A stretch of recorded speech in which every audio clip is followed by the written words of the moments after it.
Good morning students. आज हम लोग पढ़ेंगे पार्ट 5 पदार्थों का पृथक्करण। क्या पढ़ेंगे? पार्ट 5 पदार्थों का पृथक्करण। इस चैप्टर में हम लोगों ने पढ़ा है कि ठोस में से कैसे हम लोग पदार्थों को अलग कर सकते हैं, पृथक्करण क्यों आवश्यक है।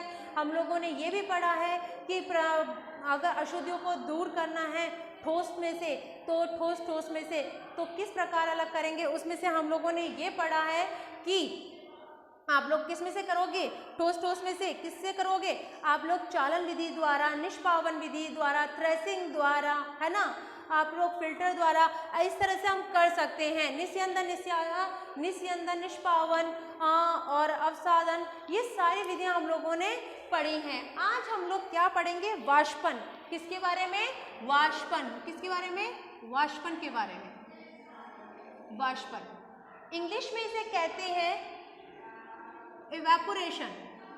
क्या कहते हैं? इवेपोरेशन। इंग्लिश में भी आप सुनते हैं इस वर्ड को, है ना, बड़ा कॉमन सा वर्ड है ये और हम लोग इसके बारे में भी जानते हैं। वाष्पन क्या होता है? वाष्पन क्या? द्रव को गैस अवस्था में बदलना वाष्पन कहलाता है। किसी द्रव को वाष्प में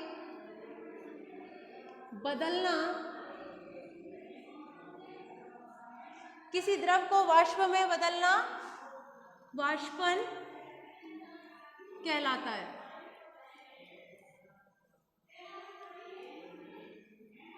ठीक है, किसी द्रव को किस में बदलना? वाष्प में बदलना वाष्पन कहलाता है। ये इसकी सिंपल परिभाषा है। अब ये होता कैसे है, प्रक्रिया इसकी। ठीक है, हम लोग को क्या लेते हैं? एक बीकर ले आते हैं। क्या लेते हैं? एक बीकर लेते हैं। अगर प्रयोगशाला में कर रहे हैं तो हम लोग क्या लेंगे? एक बीकर लेंगे। ठीक है, बीकर लिया आपने, इसमें हम लोगों ने क्या भरा? जल। क्या भरा? जल। क्या भर लिया? जल।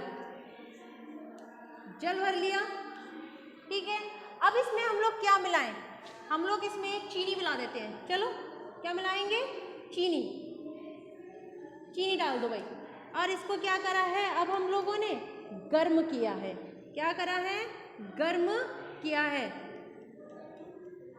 ठीक है, गर्म करते हैं इसे, तब तक गर्म करेंगे जब तक कि इसमें से जल खत्म हो जाए और चीनी का अवशेष बच जाए, तब तक इसे गर्म करते हैं। इसको क्या कहते हैं? ये द्रव्य अवस्था में था, अब जल किस अवस्था में चला गया है? वाष्प अवस्था में चला गया है। ठीक है, इस प्रकार से हम लोग एक और देखते हैं, ये हमारे नमक बनाने की प्रक्रिया है। क्या है? नमक बनाने की प्रक्रिया। नमक बनाने की प्रक्रिया में हम लोग क्या है, हम लोगों ने, आप लोगों को पता है हमारे यहाँ पे नमक कहाँ बनता है? सांबर झील में, है ना, सांबर में बनता है। और वहाँ पर क्या होते हैं, वहाँ सांबर झील के आसपास का जो क्षेत्र है उसमें क्या है, खेती बाड़ी नहीं होती है, क्योंकि वहाँ का जो सांबर झील है उन्हें पता है वो कैसी है? खारी है।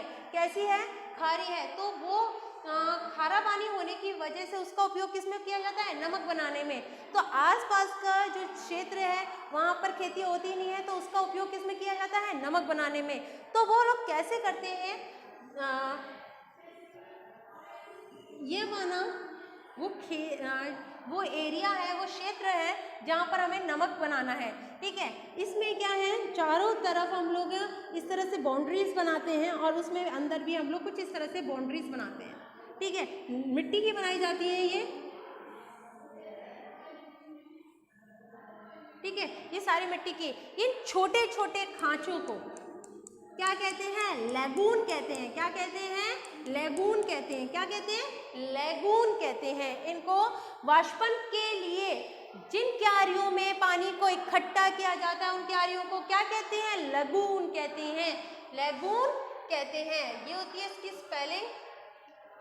ठीक है, क्या कहते हैं? लैगून कहते हैं। अब क्या करेंगे, जो खारा पानी है, नमकीन पानी है, इनमें भर दिया जाता है। ठीक है, इनमें भर दिया जाता है।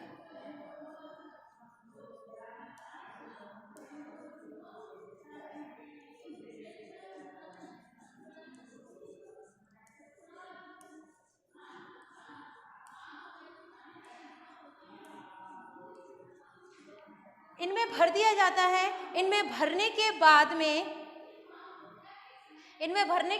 में क्या होता है, इनको भर लेने के बाद में इनका क्या होता है, भरने के बाद में आपको पता है सूर्य के प्रकाश, किसका प्रकाश, सूर्य का प्रकाश में ये पानी क्या हो जाता है, वाष्पित हो जाता है। क्या हो जाता है, वाष्पित हो जाता है। क्या हो जाएगा, वाष्पित हो जाएगा। ये जल, खारा पानी जो है वो वाष्पित हो जाएगा।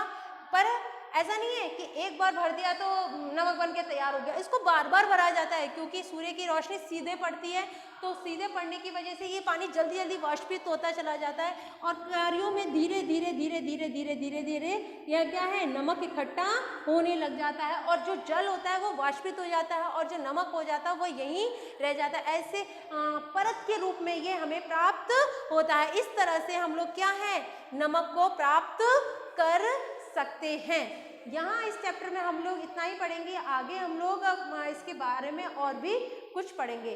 Thank you.